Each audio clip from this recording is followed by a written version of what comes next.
Hello dear students, welcome back to the Vidiksha educate. मेरा नाम है विद्या जोशी और आप सभी के लिए मैं आज लेके आई हूँ last 30 days preparation strategy plan.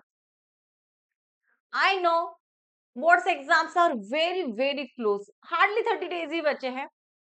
तो इन 30 डेज को आप अपने लाइफ के गोल्डन डेज समझिए, क्योंकि 30 डेज के बाद आपका एग्जाम स्टार्ट होने वाला है और वो आपकी लाइफ का फर्स्ट बोर्ड एग्जाम है। तो मुझे पता है कि फर्स्ट बोर्ड एग्जाम है, प्रेशर तो बहुत ज्यादा है, आप फर्स्ट टाइम बोर्ड एग्जाम दे रहे हैं। लेकिन एक चीज याद रखिए, ये जो प्रेशर है वो टेम्पररी है, लेकिन उसका जो रिजल्ट आने वाला है वो आपका परमानेंट होने वाला है। तो आपके पास अब जितने दिन बचे हैं उसको प्रॉपर यूटिलाइज कीजिए, स्मार्टली स्टडी कीजिए, कुछ भी नई चीजें ट्राई मत कीजिए, क्योंकि बस हो गया अभी। अब मैं नए से पढ़ लूंगा, नए से पढ़ लूंगी, न्यू चैप्टर स्टार्ट करूंगी, ऐसा दिन अब नहीं है। आपने जितने किया है उसको प्रॉपरली रिवाइज कीजिए, कंसेप्ट वाइज याद रखिए। कुछ इस तरीके से आज मैं आपके साथ टिप शेयर कर रही हूँ। तो डेफिनेटली आप ये सारी चीजें अगर फॉलो करते हैं तो आप 95 प्लस को डेफिनेटली आप क्या करोगे, अचीव करोगे। उससे पहले देख लेते हैं कि इस साल का टाइम टेबल जो हर साल की तरह नहीं है। हमारे बोर्ड एग्जाम स्टार्ट हो रहे हैं 17 फरवरी से और फर्स्ट पेपर ही जो हमारा है वो मैथ्स का है। तो प्रेशर अब यहाँ पे मल्टीपल हो गया है, दुगना हो गया है, क्योंकि पहला ही बोर्ड ने पेपर हमारा मैथ्स का रख दिया है। अब कौन सी स्ट्रैटेजी को आप लोग को अप्लाई करना है, क्या क्या चीजें फॉलो करनी है, क्या क्या चीजें नहीं करनी है, इस पे हम थोड़ा सा फोकस करते हैं। अब देखिए, सबसे पहले बाहर का खाना पीना सब बंद, बाहर का घूमना फिरना बंद। ये मैं क्यों बता रही हूँ, आप किधर भी घूमने जाते हो, किधर भी कुछ चीजें खा लेते हो, बीमार पड़ जाते हो। बीमार पड़ते हो तो आपके वो उसमें 4-5 दिन चले जाते हैं, मतलब वहां पे टाइम कंप्लीटली आपका वेस्ट हो जाता है। मैं ये नहीं कहती कि रात दिन बैठ के बस पढ़ाई करो, नहीं। मिनिमम 7 to 8 आवर आपको स्लीप लेना ही है। मैं हमेशा आपको बोलती हूँ, स्लीप आपको 7 से 8 घंटे। ऐसा नहीं है कि 10-10 12-12 घंटे सोना ही नहीं, एग्जाम के बाद आप सो लेना, लेकिन स्लीप आपका 7 से 8 घंटे का होना चाहिए। बाहर का घूमना फिरना नहीं है, ताकि आपका माइंड जो है वो हमेशा फ्रेश रहे। आपको जो दिन का है ना वो 3 पार्ट में डिवाइड करना है, morning section, afternoon section and evening section. Morning section में आपको क्या करना है, आपको सारे सब्जेक्ट को 1-1 घंटा देते जाना है। मान लो पहले मैथ्स ले लिया, मैथ्स में आप क्या करोगे। अब ये दिन तो नहीं है कि आप स्टार्टिंग से करोगे कि मैंने नया चैप्टर स्टार्ट किया है, आज मैं फर्स्ट टाइम लीनियर इक्वेशन देखूंगा, क्वाड्रेटिक देखूंगा, उसमें क्या है क्या नहीं है, सारे के सारे एनसीईआरटी के सारे नए क्वेश्चन ट्राई करूंगा। ऐसा नहीं है, नई कुछ भी चीजें अब ट्राई नहीं करनी, हमने बहुत पढ़ लिया है, पिछले 8 महीने से हम पढ़ ही रहे हैं। अब क्या करना है, हमको कॉन्सेप्ट वाइज वो चीजों को फॉलो करना है, याद रखना है, रिवाइज करना है, सैंपल पेपर देखने हैं, पीवाईक्यूज देखने हैं। पीवाईक्यू मतलब प्रीवियस ईयर के क्वेश्चंस आपको इसमें देखने हैं। केस स्टडी बेस्ड कैसे क्वेश्चन पूछे जाते हैं उसको देखना है। इसके लिए आपको चैप्टर वाइज फॉलो करना है। अब सपोज मान लो कि क्वाड्रेटिक इक्वेशन, क्वाड्रेटिक इक्वेशन में क्या है, क्वाड्रेटिक इक्वेशन किससे कहते हैं, ये हमें माइंड में देखना है, समझना है, चाहे तो आप बुक में लिख लो। हाँ, क्वाड्रेटिक इक्वेशन क्या है, जिस इक्वेशन का डिग्री 2 होता है उसको मैक्सिमम डिग्री 2 है, उसको हम क्या कहते हैं, क्वाड्रेटिक इक्वेशन कहते हैं। क्वाड्रेटिक इक्वेशन सॉल्व करने के कौन से तरीके हैं, 2 तरीके से हम करते हैं, एक फॉर्मूला मेथड, एक फैक्टराइजेशन मेथड है।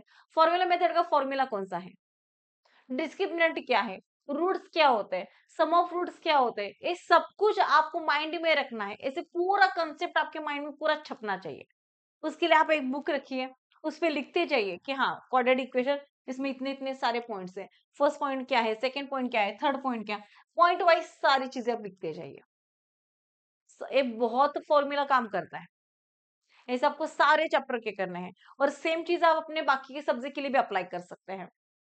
कंसेप्ट वाइज आप लिखो, अगर आपको रूट्स दिए हैं, इक्वेशन बनाए तो उसका फॉर्मूला क्या है, इक्वेशन दिया है उसके रूट्स निकालना कैसे है, किस तरीके से रूट्स निकालते हैं, इक्वेशन वर्ड प्रॉब्लम दिया है, क्वेश्चन दिया है तो उसको वर्ड प्रॉब्लम कैसे बनाना है, कट करके स्टेप बाय स्टेप आप उसको कैसे फॉलो करना है। अगर आप ऐसी चीजों को फॉलो करते हो तो डेफिनेटली आपके सारे के सारे चैप्टर से आराम से क्लियर हो जाएंगे। कंसेप्ट वाइज आप स्टडी करोगे तो आपको दुनिया का कौन सा भी क्वेश्चन चैप्टर के रिलेटेड पूछा जाए तो आप सॉल्व कर सकते हैं। मैथ्स में शुरू से बोलते हैं कि मैथ्स रट्टा मारने वाली चीज नहीं है। समझिए, क्वेश्चन को समझिए, दिया क्या है, गिवन क्या है, निकालना क्या है, इसको पहले समझना है। सबसे पहले क्या है, दिया क्या है, गिवन क्या है उस क्वेश्चन में, चाहे वो मेंसुरेशन का हो, सरफेस एरिया वॉल्यूम का हो, या एरिया निकालना का हो, वॉल्यूम निकालना है, कुछ भी निकालना है, क्वेश्चन हमें दिया क्या है, पहले उसको प्रॉपर रीड करो, उसमें गिवन क्या है, हमें फाइंड आउट क्या करना है। ये दो चीजों को आपको पहले समझना है। ये दो चीजें आपके यहाँ पे समझ लेते हो तो डेफिनेटली आपका 70% क्वेश्चन इधर ही सॉल्व हो जाता है। फिर अब 30% क्या बचता है कि उसको क्वेश्चन को प्रॉपर तरीके से आंसर को फ्रेम करना है, स्टेप बाय स्टेप आपको लिखना है, कैलकुलेशंस आपके प्रॉपर आने चाहिए। इसलिए आप अभी भी कुछ भी कोई भी क्वेश्चन सॉल्व कर रहे हो तो उसको प्रॉपर सॉल्व करो, आधा आधा बीच बीच में क्वेश्चन कभी भी नहीं छोड़ना है, कंप्लीटली आप उसको सॉल्व करो। क्यों सॉल्व करना है? क्योंकि आपके जो माइनर माइनर मिस्टेक्स होते हैं वो कम हो जाएंगे। समझ रहे? मैथ्स क्या है, कैलकुलेशन बेस्ड है, तो कैलकुलेशन आपके इसमें प्रॉपर होने चाहिए, प्लस माइनस में मिस्टेक नहीं होनी चाहिए। ये कब होगा? जब आपकी मैथ्स की प्रैक्टिस होगी, तभी आपके ये सारे मिस्टेक्स कम होंगे। डायरेक्ट मैं अभी थोड़ा सा मैथ्स देख लेती हूँ, एग्जाम में जाके मैं पूरा कंप्लीट कर लूंगी, ऐसे नहीं होता। आज नहीं होता तो कल भी नहीं होगा, ये चीज आपको याद रखनी है। और अभी भी आप कभी भी प्रैक्टिस करते हो, सरफेस एरिया वॉल्यूम हो, सर्कल का हो क्वेश्चन, तो उसमें आपको कैलकुलेटर का यूज नहीं करना है। मोस्टली बच्चे क्या कहते हैं कि कैलकुलेशन तो मैं एग्जाम में कर लूंगा, अभी फटाफट ना मैं कंप्लीट कर लेता हूँ यूजिंग कैलकुलेटर। लेकिन नहीं, अगर आप अभी कैलकुलेट नहीं कर पा रहे तो एग्जाम में क्या करोगे? एग्जाम में भी नहीं होगा ना, आज नहीं तो कभी भी नहीं होता वो। इसलिए कैलकुलेशंस फास्ट करो, कैलकुलेशन खुद से सीखो, खुद से करो, कैलकुलेटर का यूज नहीं करना है, ये अभी से आपको फॉलो करना है। और एक दो दिन छोड़ के आपको एक सैंपल पेपर डेफिनेटली सॉल्व करने हैं। टाइमर लगा के सॉल्व करना है, ऐसा नहीं कि सुबह थोड़ा कर लिया, शाम को थोड़ा कर लिया, बाद में थोड़ा कर लूंगा, ऐसा नहीं है।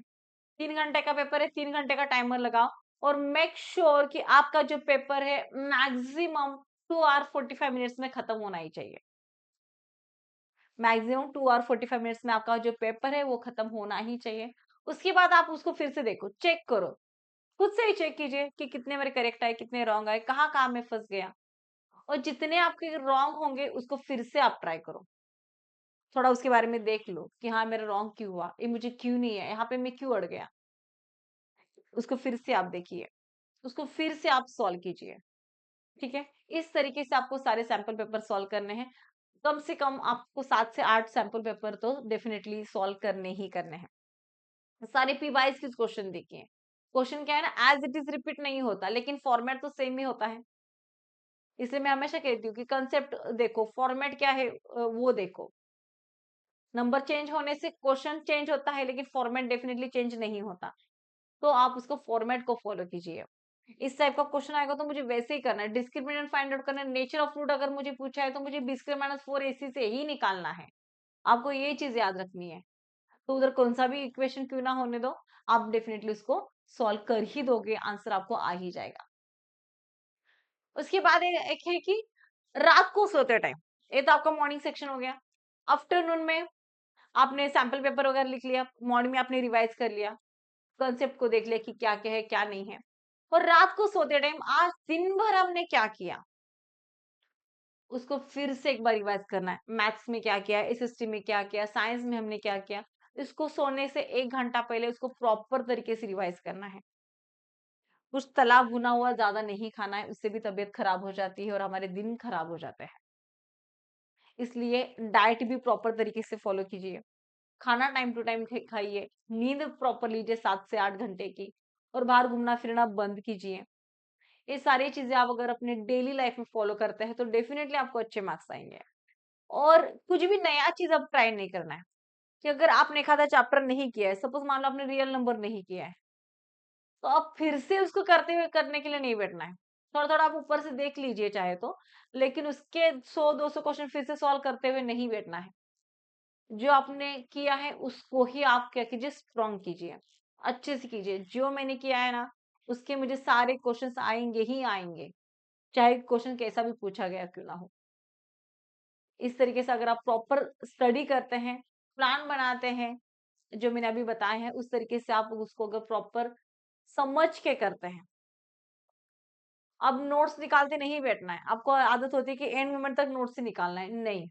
नोट्स अभी निकाले नहीं, जितने बनाए हैं आपने, जितने आपके पास मटेरियल है, उसको ही आप यूज कीजिए और उसको फॉलो कीजिए। आई होप कि आप अगर ये चीज फॉलो करेंगे तो डेफिनेटली ये वर्क करेगा और आपको मार्क्स अच्छे ही आएंगे। All the best for your exam.